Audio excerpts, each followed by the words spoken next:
There's the fun pieces of finding all these friends, mutual friends, siblings, everyone knowing each other. But what's really important is my 20-year-old daughter still has her father around to be with her, because I was fortunate enough to advocate for myself, which I couldn't do all my life. I had no medical history. People would say, well, is there heart disease in your family? I don't know. I'm a doctor. So what a valuable piece it was for me to get that medical information. And when I was having a heart problem, we were able to fix that.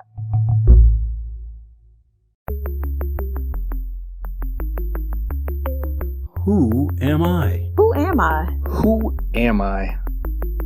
Who am I? Who am I? Who am I? Who am I? This is Who Am I, Really? A podcast about adoptees that have located and connected with their biological family members.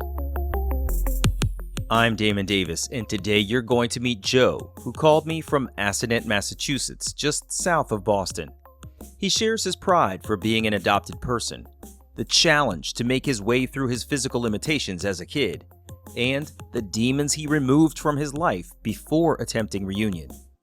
Facing secondary rejection, he had to overcome the anger and hurt to even attempt the next reunion decades later.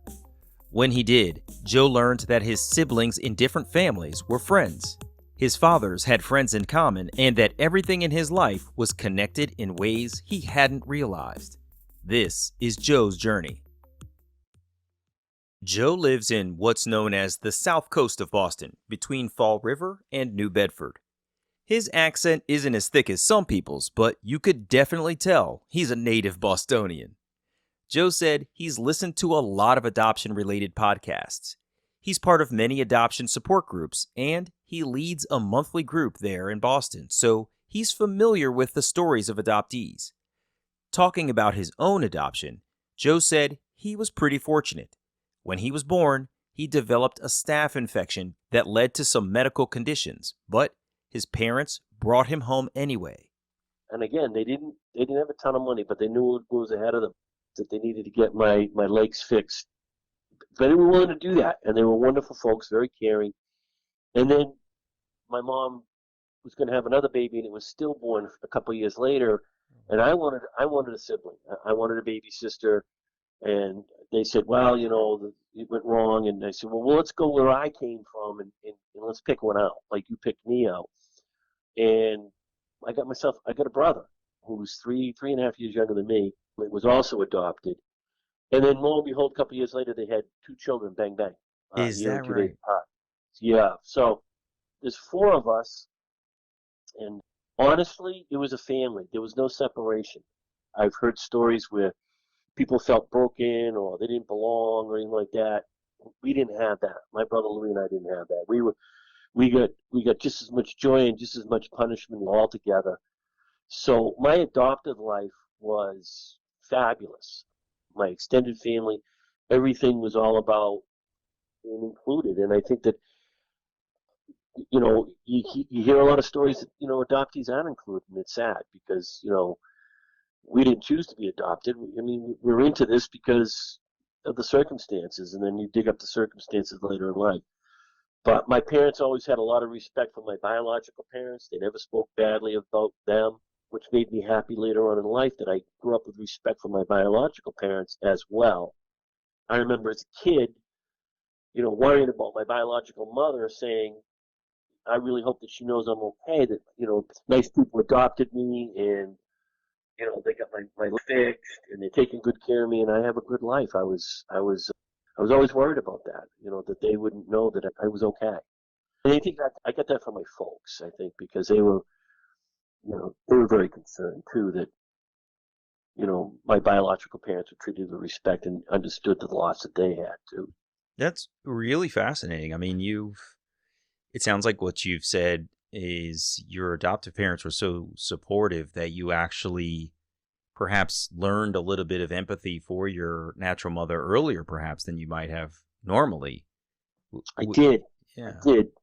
You're 100% correct that they had so much respect, and it went through a lot of different things, but it was really important later on in life of my brother Louis and I to understand how respectful they were, so that we did have empathy and understanding for what my biological parents went through having to do what they needed to do at the time. I was adopted in 1958. My biological mother was 16. My biological father was 17.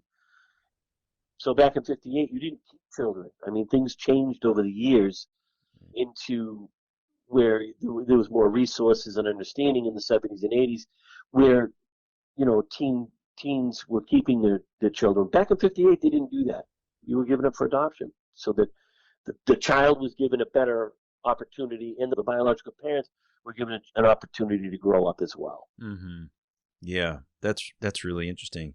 Something else interesting that you said was that you you wanted a sister, and Yeah. you basically said to your parents, like, it almost sounds like a shopping trip. Like, let's go back and go where you got me, But that's the visual you get as an adoptee when you've been, quote unquote, picked out special or selected, or we went got you. It's like you went shopping. You know what you were looking for, and that's the child you wanted.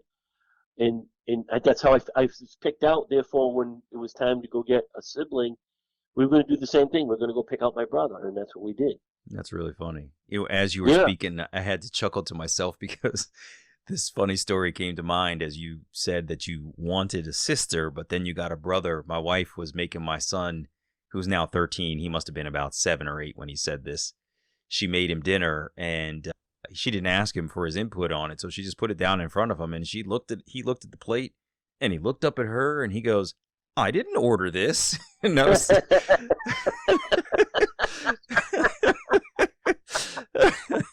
I was just thinking, I was just imagining like your little face when you said you wanted a sister and they came home with a brother, and you're like, "I didn't order this."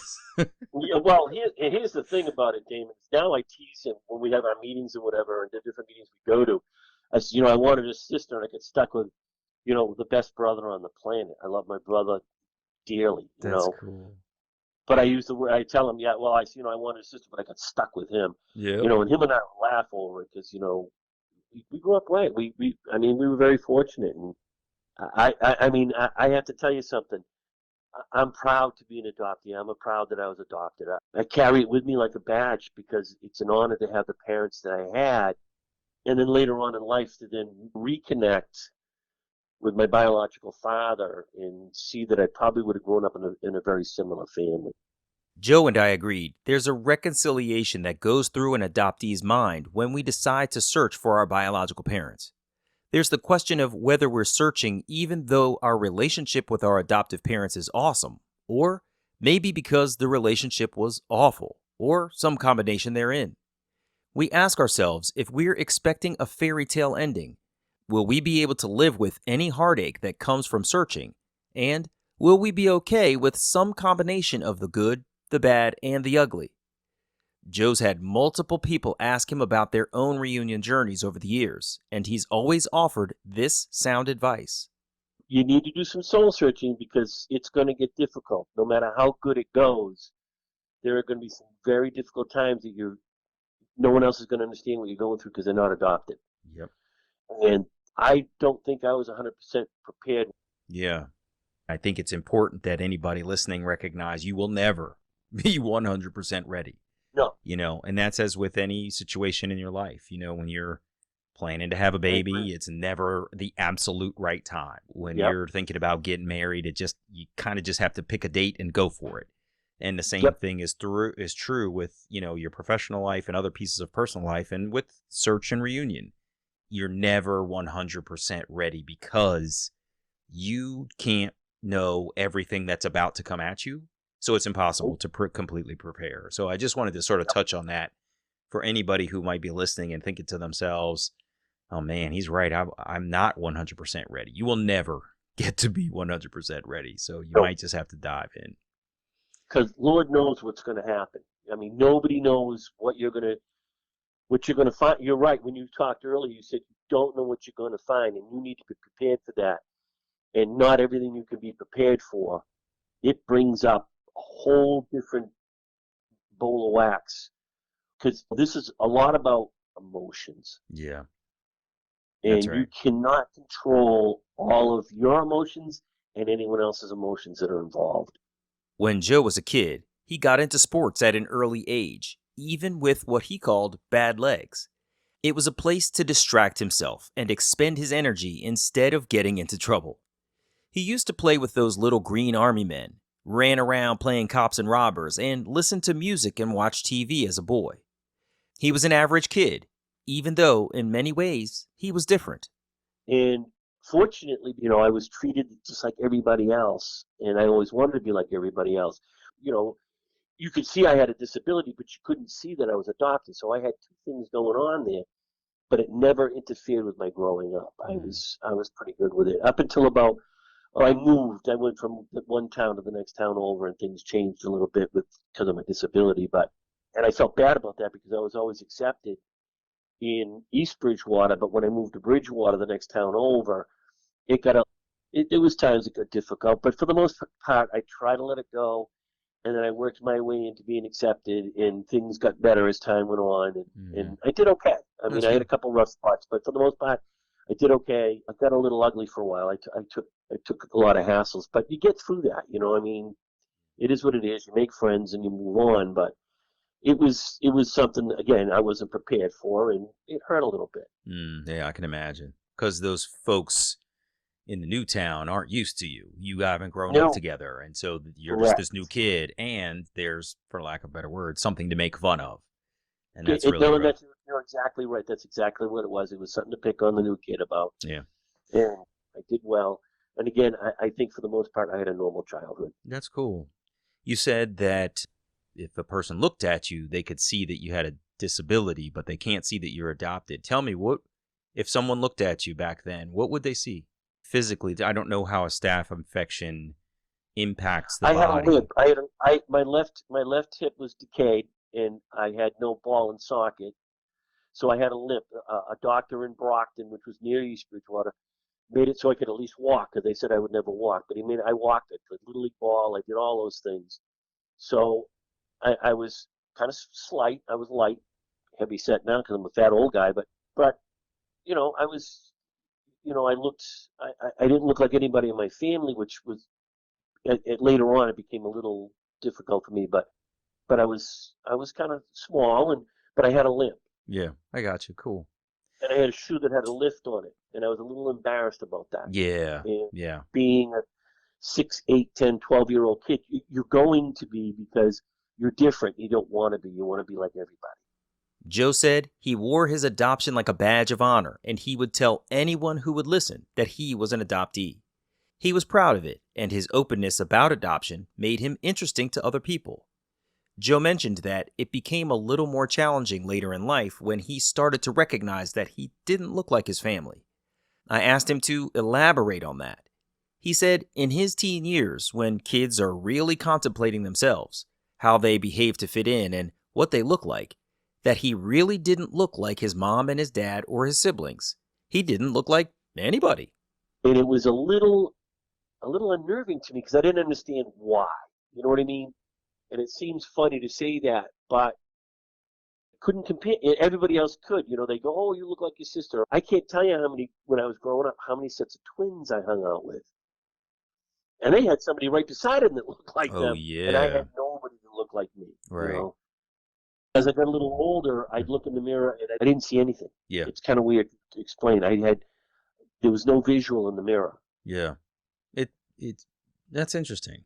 In the mirror, not in a family portrait where you're looking at everybody together. You're saying the mirror. In the mirror. With my family, I was comfortable with the pictures, but if I looked in the mirror, I had nothing to compare it to. Therefore, I didn't see anything. I didn't have any look to me. Yeah, I guess in the absence of the family mirror, your uniqueness in the actual mirror makes you really stand alone. That's fascinating. I've never heard anybody say that before. That's very well put, Damon. I think that you hit the nail on the head on that when I was separated from what made me comfortable, I now had to be comfortable with myself, and I wasn't quite there with the fact that I couldn't compare myself to anything. So yeah, it was a little psychologically different. Yeah, that's really interesting. As Joe started getting older, his adoptive mother started to express concern that he might actually date one of his siblings or a cousin or something. He thought there was no chance. He was born in Worcester, an hour and 15 minutes away, so he wasn't concerned. Joe has admitted he wasn't 100% prepared when he jumped into the deep end and started his own search. For more than 30 years, he had lived with the diseased hip that eventually gave out, requiring hip replacement surgery. Handling surgery preparation on his own as an adult versus when his parents handled his medical needs when he was a kid ignited curiosity about his medical history. He wondered what happened years ago when his birth mother was pregnant. He was curious about who his birth father was and the dynamic between them. Throughout my life, I thought of my biological parents often. Many nights, quietly. I think I just hope my mother knows that I'm okay.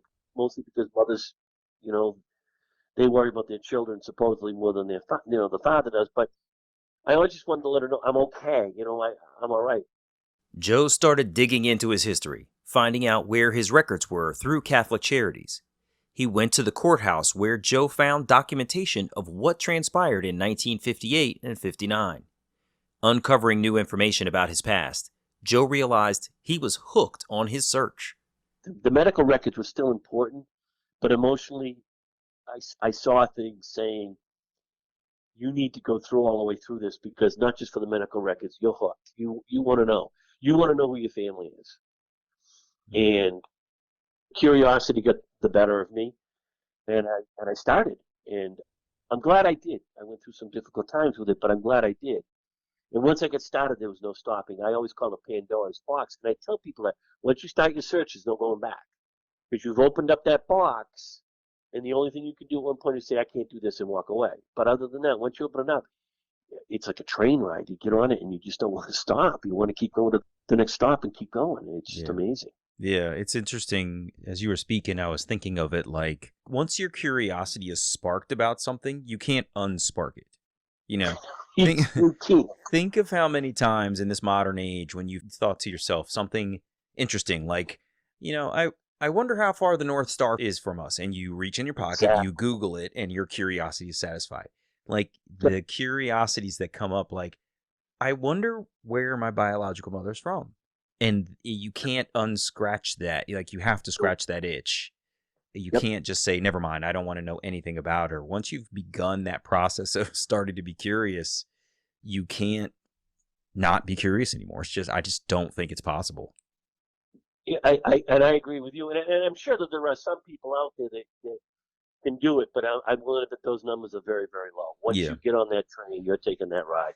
Yeah, and I believe that it's probably also because something else stopped them in their tracks. Like, Yep. if you were curious about perhaps your natural father, but your reunion with your natural mother didn't go very well, then you could see how that would be a deterrent from being curious about him. Remember, Joe was born in Worcester, Massachusetts, about 30 miles west of Boston, but for about 10 years they lived in East Bridgewater, a suburb of Boston. When he launched his search, prior to hip surgery, Joe uncovered just how close he had been to his family. When I did my search, and again, the key to this is I was born in Worcester. I found out that my biological mother was right in East Bridgewater, Massachusetts, the town I grew up in. My adoptive parents had no idea where I was from. They had a house built less than about a mile from my biological mother and about 2 miles from my biological father. What? That's amazing. It's incredible. What was going on in your life at that time? I was getting ready to have my hip replaced. Mm-hmm. I was fixing some demons because of some things going on, because of my adoption search and some other things, medical things going on, getting repaired. I put the bottle down. I was an alcoholic, functioning. I worked. I was a workaholic, alcoholic.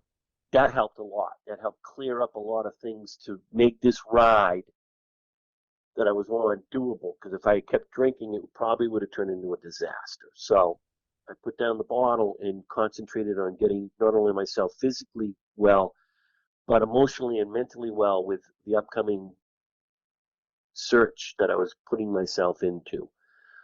And then emotionally getting attached, because here's a town that I never wanted to leave. It was a town I grew up in. It was a town I was accepted in, and my biological family came from there.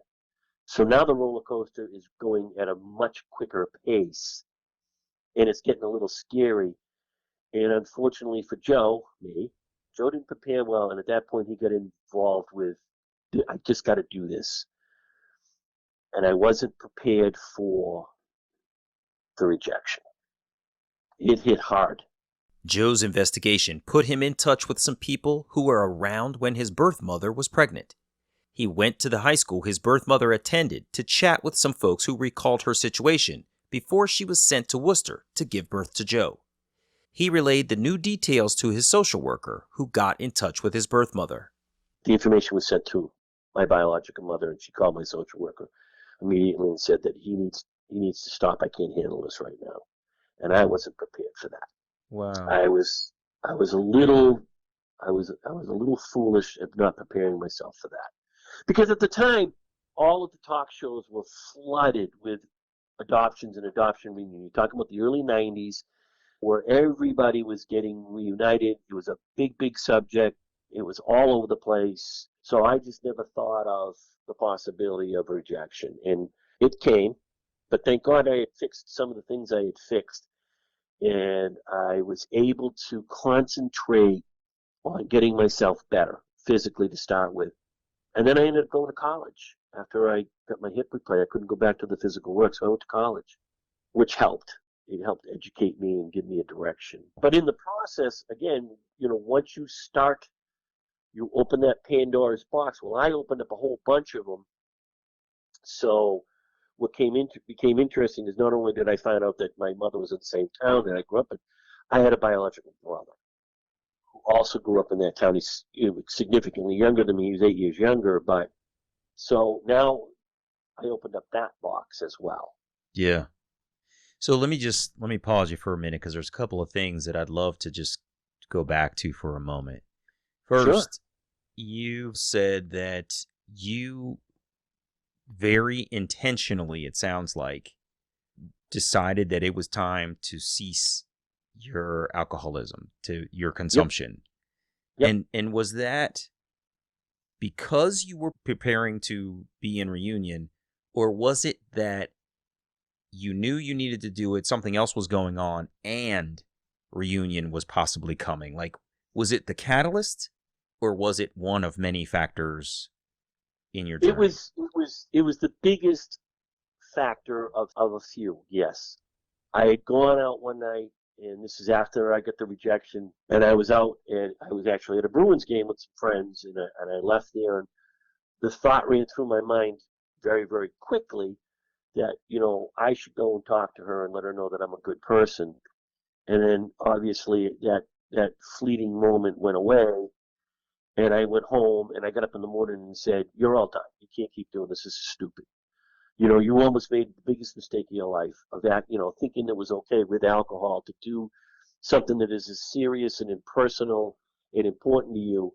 You need to stop." So in preparation for a hip replacement, moving forward and not being stupid, because I didn't want to bring that appearance to people who that I was trying to impress, or I don't want to use that word. I want to use Gain acceptance from, perhaps. gain acceptance to, be accepted by. You certainly don't want to be a fool. Yeah. And I certainly didn't want to be a fool, and I was being one, and I wanted to stop that behavior.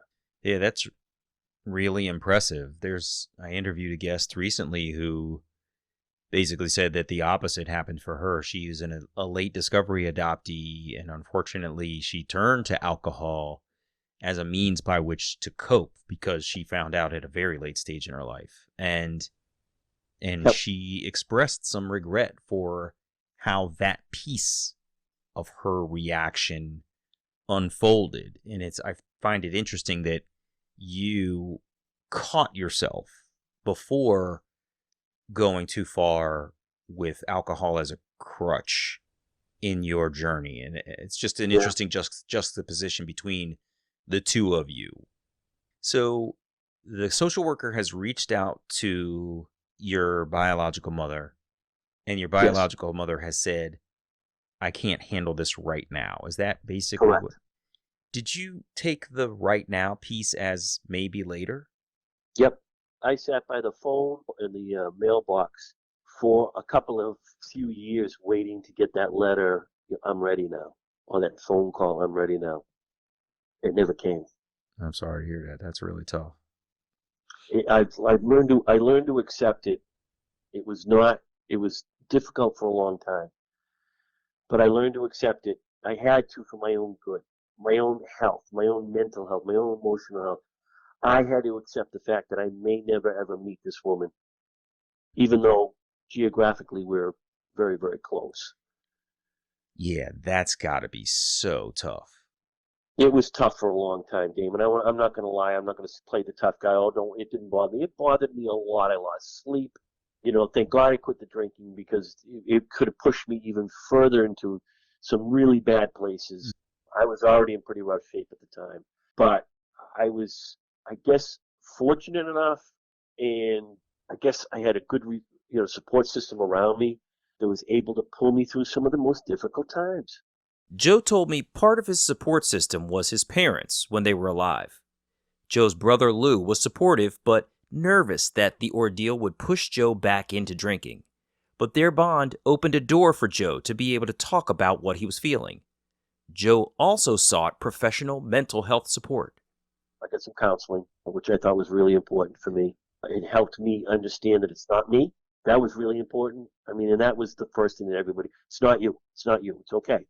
Chill out. But you still have that for a little while, and then you realize it's not you. I can't control how she feels about this. Just because I'm excited, just because I'm elated, just because I want it, doesn't mean that she has to agree with all that.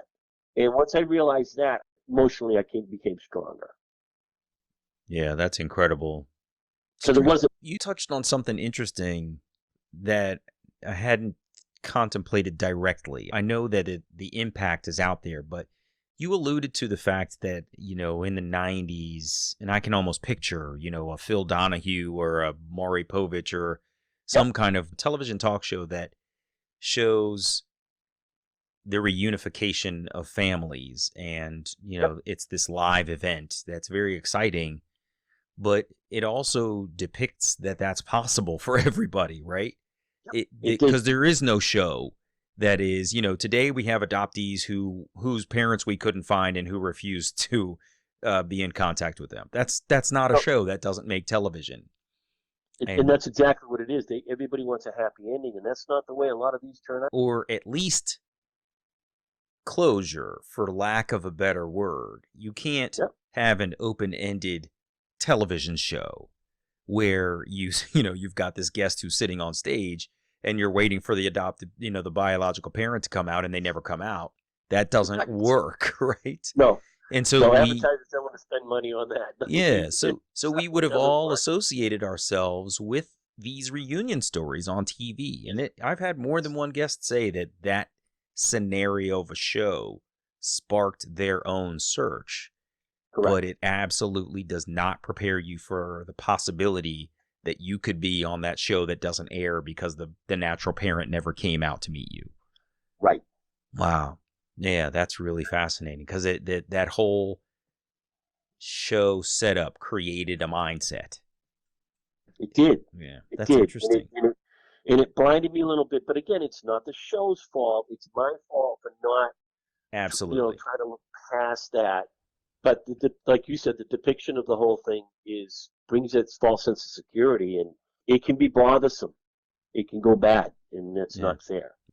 Joe's brother is 8 years younger than himself on his maternal side. I wondered if, since his birth mother couldn't handle meeting Joe, if he reached out to his new sibling. Joe said one day during his search, his now ex-wife was out to dinner with a friend. Her friend asked how Joe was coming with his search for his family.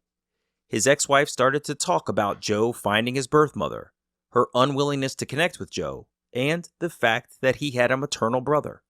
And then she said, well, what about his brother? And he said, oh, he's got a name.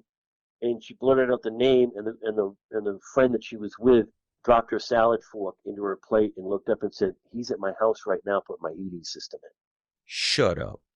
Are you serious? I'm not kidding. Oh, my gosh. And I knew this, this is a couple that we went out to dinner, quite a few times, hung out with, quite a bit. And they finished their dinner and they raced over to the house. It just left.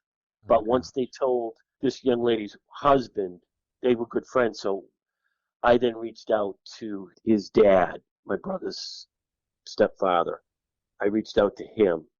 I sent a letter, and he responded by calling me and said, "Let's get together and talk about this." And I sat down with him. I explained, "Look, here's what's going to happen. If you don't tell him, I'm going to have to tell him, because if we don't, a friend of his, and I don't think that's where it should come from." And he agreed. So he sat down with Ned and my brother Ned and told him that what it was all about, and he was very excited. He kissed his mom and he said, "Look, I understand, but I also need to go see my brother." And we've had a long-term relationship. We've had a couple things, come and go because of life, but we're still in contact. He's a great guy. He looked a lot like me. For the first time in my life, I actually met somebody that looked like me, and it made me very comfortable with who I was and what I look like. Yeah.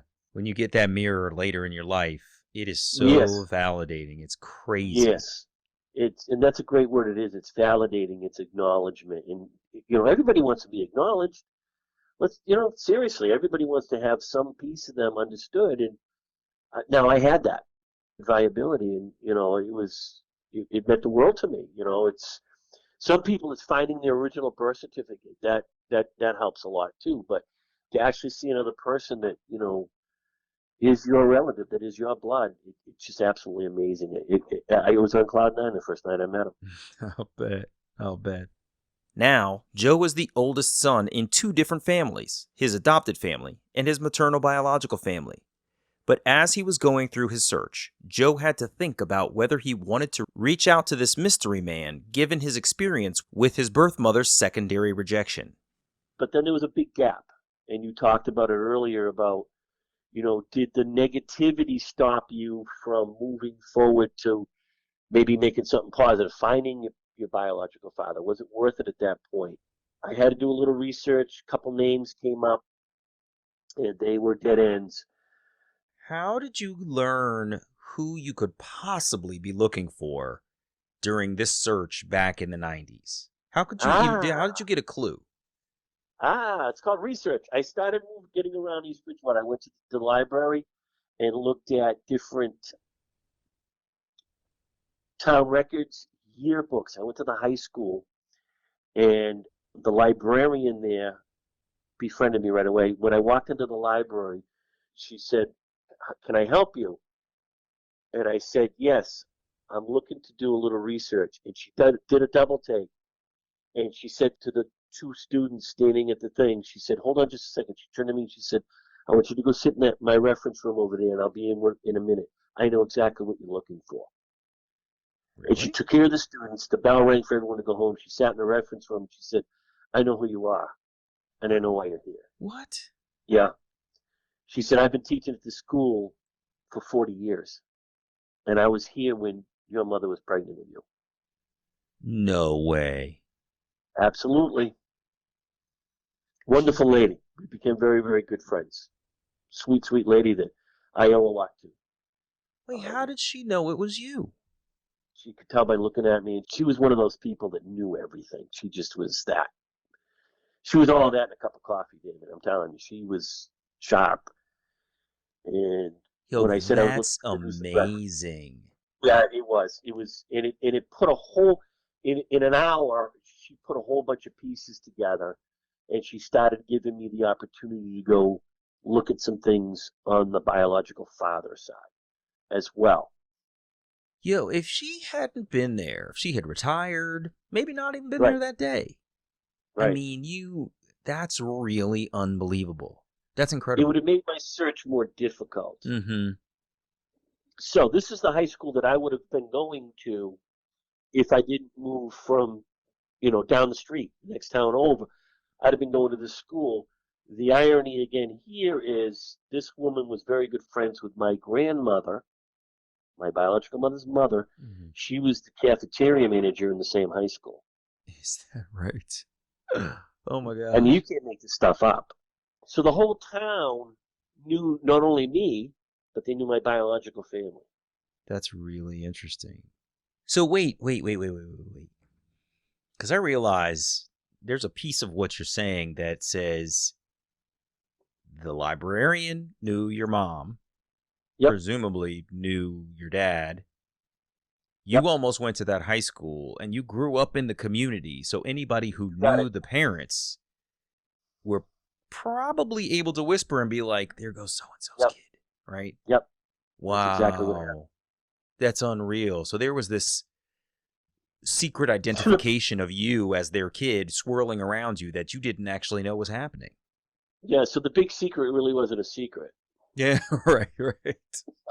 For a better term, the big secret was really not a secret. Yeah, the secret's only a secret to the person who doesn't know. If everybody else knows, it's there not you a secret go. at all. There you go. That's crazy. Yeah. The librarian hinted at who Joe's biological father could be. Joe contacted the guy, but the man told Joe it wasn't him. It was probably another guy. When Joe researched the next guy, he found out the man had a wife and 4 kids, so Joe pulled back. He thought about what he might disrupt if he stepped forward as a 5th child of this man. He didn't want to disrupt the guy's life and their family, and after being rejected by his birth mother and the first guy that he thought was his father, Joe needed a breather. He put down the paperwork documenting his search and took a break. Joe took a moment to go back and talk about someone significant in his reunion journey. I have to digress. I knew this young lady in East Bridgewater. We grew up together. We were friendly, and then we ended up working together. Well, when I did my research, I found that young lady was my cousin. Really? On my mother's side, yes. Wow. She was technically she was a second cousin. Hmm. Her mother and my biological mother are cousins. That's really incredible. Small before towns are like that, though, you know? Well, there you go. So before you ask, no, we did not date. We were just very close friends. We hung out, we partied, we had a bunch of laughs, we had some fun times, but no, we did not date. But that was the one thing that my mother was afraid of. She had that fear of coming home to my sister or my cousin and everything just kind of being blown out of proportion when we dug into the whole thing. And I introduced my cousin Ellen because she became very significant later on in finding my biological father and my siblings. Everything is connected, Damon. It is something special. Ellen and Joe got very close over the years, spending time with one another's families at each other's houses and developing a great bond. Joe said it was almost 25 years before he picked up his search again. Speculating on the name Joe had for his birth father and whether it was really that guy, Ellen shared that she knew one of the man's sons, possibly Joe's brother. She gave Joe a picture of the man who could possibly be his brother, but Joe wasn't ready to move forward with making a connection quite yet. Joe needed a moment to digest what the possibilities were, so he asked Ellen for a little bit of time. Ellen decided she wanted to help Joe along, so she contacted her girlfriend, who was dating Joe's brother, and shared the whole story. The next day, Joe had a Facebook friend request from the brother's girlfriend. She also told her boyfriend, "I think we found a brother of yours." He then texted me and I called him and we had a conversation and he said, "So who's your mom?" I told him, "How'd you find out about us?" I told him. And I said, "Look, I don't know if your father is my father. I don't even know if he knows I'm alive." And he goes, "Well, he knows all about you. He sat us down about 15 years ago and told us all about you. We've been looking for you ever since." Oh, wow. And, of course, we both started crying like babies. Oh. I mean, like little baby. We cried for 15 minutes on the phone. Every time we run into each other, we cry now. I mean, God, it's awful. But I've been there, man. You get these two burly guys that, look like lumberjacks, and they're crying. Yeah. It's an emotional game, Jamie. We've already touched on that. It is such an emotional game. And it's not really a game, but it's an emotional piece of life. And yeah. So he got off the phone. He said, "Look, I'm going to go tell Dad, and I'm going to tell my mom, and I'm going to get my siblings together." And about 10 days later, we got together. And it was a wonderful reunion. I have a video of my dad walking up to me and hugging me from his garage that I keep and I play off. And everything went as bad as the other situation was with my mom. My father, that whole thing was just beautiful. It was an experience. It completed me. It made me feel whole. It brought so many pieces together. And now I'm the oldest in that family too. So I'm the oldest in 3 families. That's incredible. I was raised one of 4. Now I'm one of 10. Wow. That's awesome. So my dad, my father, the guy that raised me was the greatest man I ever met in my life. Don't ever get me wrong, man. He was a wonderful man. But then I met my biological father, and he was just a sweetheart, too. A great guy that I enjoyed spending time with. That's awesome. Wow. Yeah. So tell me So- about that first meeting. So how you arranged to meet at his house. Tell me how you were feeling like the night before and stuff. Oh, I couldn't sleep. I'm sitting there talking to my wife. She says, "You got to calm down. You're going to lose your mind." I said, "I can't wait. I can't wait." I was like a little kid waiting for Christmas to come along. It was awful. But it was all good thoughts. I'm going, "I can't wait. It's going to put so many things to rest. It's going to bring some peace to my dad, who really wanted." I talked to a couple of my siblings. My father's been looking at you. He just, he's just so excited. And I pulled up to the house, and he come out. And unfortunately, his legs had gotten pretty rough himself, so he was on a cane. But we hugged, and we were so overwhelmed. And I looked around, like I'm looking over my dad's shoulder, and I see all these people standing there, and I'm trying to figure out all the pieces. And I look up, and my brother Michael come over, and he just started laughing, and he gave me a big hug. And he said, "Brother, I waited so long," and it was just amazing. That's awesome. Wow. Joe shared that if his adopted family had stayed in East Bridgewater, Massachusetts, his adopted siblings and biological siblings would have been at the same school in the same graduating classes. His brother Louis would have graduated with his biological brother Rich, the oldest on his paternal biological side. Joe's sister would have graduated with another brother, and his youngest brother would have graduated with a paternal sister. And one sibling pair actually did graduate together from East Bridgewater High School, and they were friends in that class. So it brings so many things out that when you talk about adoption and biological meetings and adopted families, and there are just so many things that tie together. My story is, every time I tell it, people do it. That's amazing. That's just insane. And I said, I have all the documents to prove it, because who'd believe it? If I wrote, and I started writing my book, and I keep stopping. I don't know why, but who'd read it? Because they're going to go, "This is garbage. This is BS. This can't happen. This isn't true. This is a Twilight Zone, for crying out loud." Yo, this is the thing. This is how crazy our stories are. And They are. it's, they're not always this crazy, but the No. emotional gravity of them can be equally, if not more, heavy than what you've expressed. Some of them are lighter stories. Some of them are very, deep and trauma-filled and dramatic. I mean, it's just such a wide array of experiences out here. Yeah. It's just unreal. I've heard some horror stories. Oh, yeah. I'm sure you have too. Oh, I've heard some really horror absolutely. stories, and it's sad. Yeah. Yeah, I agree. And I try to be careful on the show with regard to that, because I don't like to just paint the awesome rescue story with the rosy reunions. It's just not true. And every person who, even the people who have told what you could loosely categorize as like the most uplifting stories, and I don't know the right words to sort of use. I struggle with this sometimes. Like, I say good adoption and bad adoption for simplicity's sake, but that's not really a good nomenclature for how to categorize them. But for those who have had amazing reunions that are laughter-filled tear-jerkers, at some point before that, there was probably a low point of self-doubt and worry, concern, challenges, and all kinds of things that they had to surmount to make that thing be as awesome as it was to them. Absolutely. It is a high because there was a low. And so I'm always cautious to not paint everybody's reunion journey in such a way that it seems like they're all just awesome, because they are just not.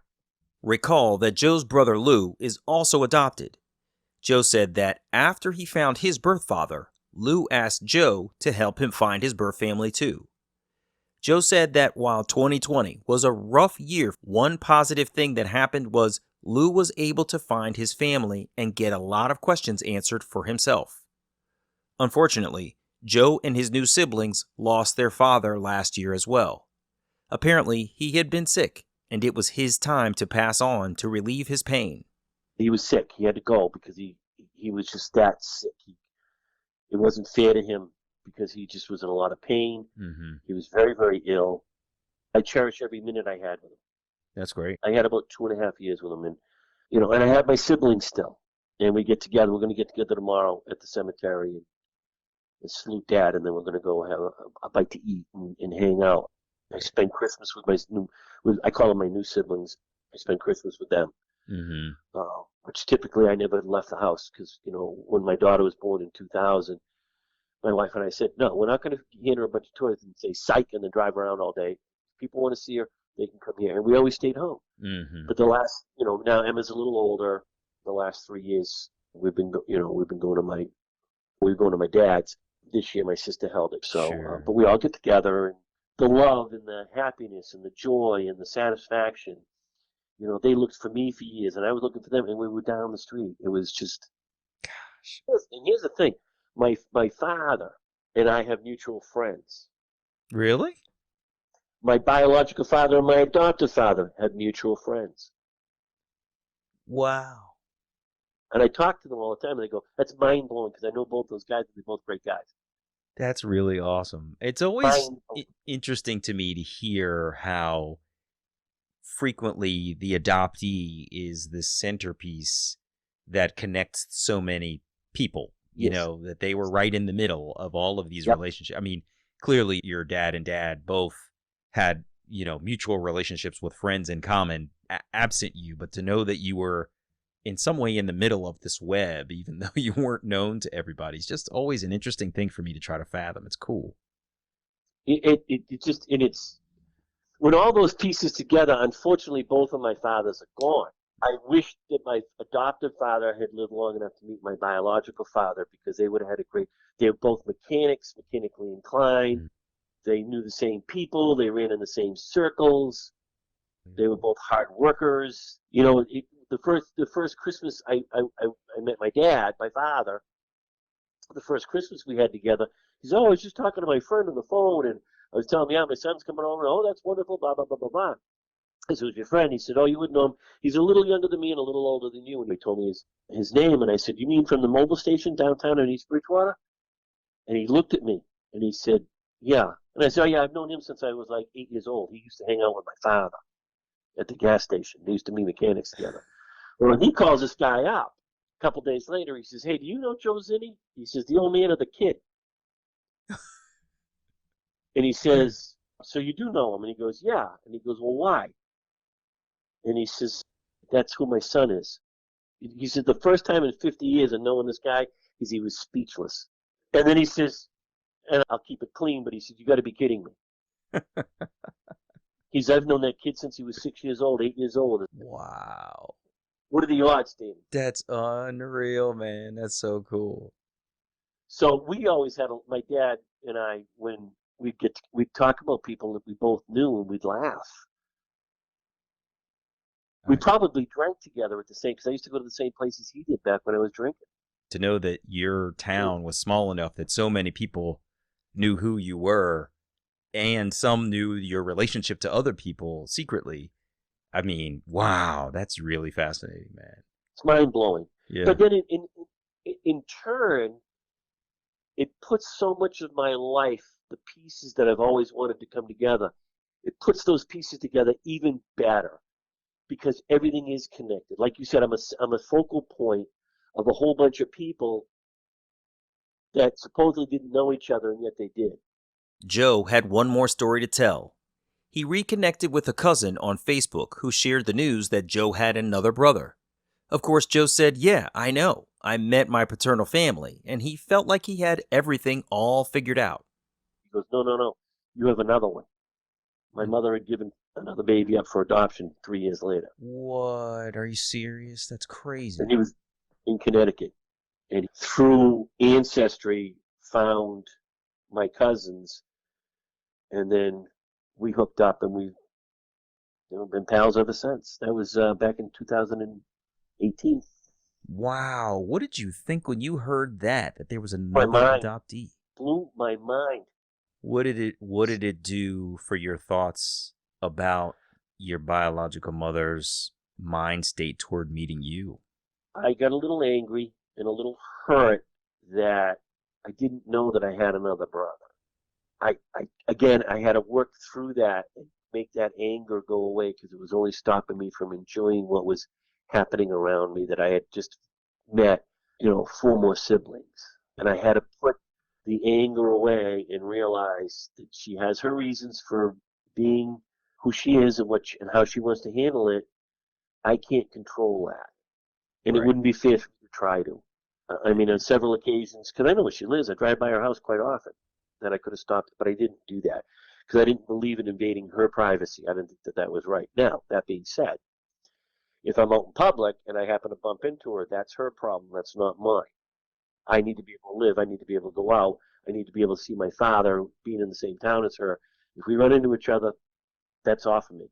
Mhm. But to purposely walk up to her door and knock on it, I couldn't do that because it's an invasion of her privacy, and I don't think that that's fair. And I'm trying to be fair about it. Yeah. I wouldn't want it done to me. So I agree.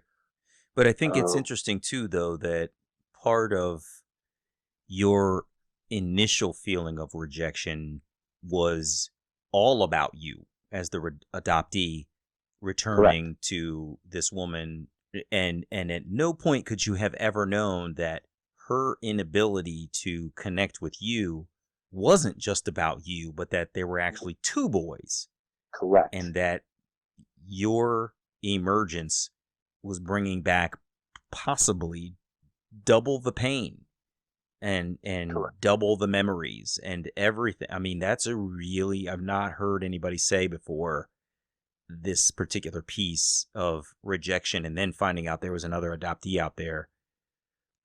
And I could see how that would be excessively challenging for her to relive and try Yes. to connect with you. That's, I mean, wow, tough. And I think that's got a lot to do with her emotional state through all of it. She just turned 79 and is not healthy. My dad would have been 80 back a couple of days ago. He passed away last year because he wasn't healthy. But here in turn saved my life because I did know about some of the biological medical conditions. And a couple of years ago, I was struggling with some issues. So I went and got a physical, and then I went and had some testing done on my heart. And in the process, they said, well, we don't know what's going on. And I said, look, I found my biological father. He has a bad heart. He has bad arteries. He has arterial sclerosis. I need to follow this all the way through. I said, otherwise I would just consider it anxiety. But I know it's not. It's more than that. Well, they did a cath test, and they found 3 blockages in my heart. Wow. They put a stent in. So finding my biological father and getting the information on my biological mother that she had a heart condition actually saved my life. Oh yeah. Dang, that's amazing. So that's all the pieces being tied in. There's the fun pieces of finding all these friends, mutual friends, siblings, everyone knowing each other. But what's really important is my 20-year-old daughter still has her father around to be with her, because I was fortunate enough to advocate for myself, which I couldn't do all my life. I had no medical history. People would say, well, is there heart disease in your family? I don't know. I'm a doctor. So what a valuable piece it was for me to get that medical information. And when I was having a heart problem, we were able to fix that. Yeah, that's right. Because not to be morbid, but that could have been a very quick end, and Yes. that would have been extremely unfortunate. That's really great, and I'm glad you're here to tell the story. That's amazing. Well, I'm happy to be here to tell the story. And I appreciate the fact that you reached out back to me and we had a chance to talk, because I do love my story. I'm a proud adoptee. I can tell that you are too. Like I said, I listen to you often. You get it. I've listened to you, and just talking with you tonight, you understand all the pieces to it, and it's nice to know that. Yeah. Well, I've learned a lot from speaking to guests like you because, as we said in the beginning, our experiences are vastly different. And, Yeah. Yes, they are. I mean, they just are. And I have one experience, and I'm sure that if you've listened to any piece of my story, which is not like yours, you would have learned something from me, just as I have sitting here listening to you tell yours. And Sure. this is why I feel privileged to be able to do this, because I learn so much, and there are so many just diverse stories out there that I'm really appreciative for people to be able to open up about. So I hope you will sit down and continue to write your book, because there's a lot of color in here that I'm sure you could have filled in, and you get to write all the expletives down in terms of what people's responses were when they found out who you were to everybody else in town. So I'm going to look forward to reading it one day, Joe. When it's done, I'll send you a copy. Fantastic. I will look forward to it, man. Until And then, I'm going to keep an eye out for you as well. I find you extremely not just knowledgeable, not just emotionally tied to it, but you really care. yeah. Thanks, man. You're doing it because you care. Well, that was high praise. Man, you should see the smile on my face. You really made me feel good, bro. Thanks so much. Well, I appreciate it. Great talking to you, Joe, man. Thanks so much for your time, and I wish you all the best and continued health, too, okay? Damon, I appreciate it. Thank you so much for reaching out. I appreciate all you do. Right. And if you ever need anything from me, please give me a call. Reach out. I'd do anything to help you out. You're a good guy. That's most kind, Joe. Take care, buddy. All the best, all right? You take care now. All right, dude. Take care. Bye-bye. Thanks, Damon. Bye-bye. Hey, it's me. Joe's journey had such a mix of life experiences. He grew up in a loving family, but struggled with bad legs that got him made fun of when the family moved to a new town. Joe said he found it hard to really identify with himself when he looked in the mirror because he didn't see any resemblance to his family. He talked about the secondary rejection he experienced when he found his biological mother, but Joe never could have known that her state of mind wasn't just focused on his return to her life. She had relinquished his brother after him, so she was reckoning with a much larger reunion situation that he realized. That's one of the big challenges of secondary rejection. You don't actually know whether the person you're trying to connect to is unable to connect with you for certain reasons, or if they're just unwilling.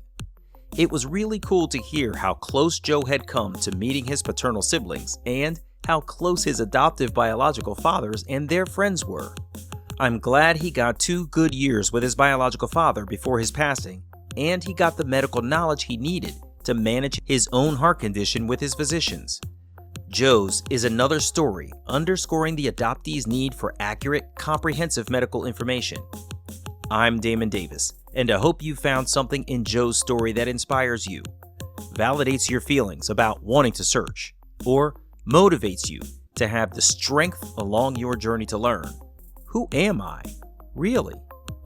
If you would like to share your adoption journey and your attempt to connect with your biological family, please visit whoamireallypodcast.com/share. You can follow the show at facebook.com/WAIReally or follow on Twitter at WAIReally. If the show is meaningful to you, you can support me with a contribution to keep it going on patreon.com/WAIReally. Please subscribe to Who Am I Really on Apple Podcasts, Google Play, or wherever you get your podcasts. It would mean so much to me if you took a moment to leave a 5-star rating there. Those ratings can help others to find the podcast too. And if you're interested, you can check out the story of my adoption journey, Who Am I Really? An Adoptee Memoir, on Amazon.com, on Kindle, or as an audiobook on Audible. I hope you'll add my story to your reading list.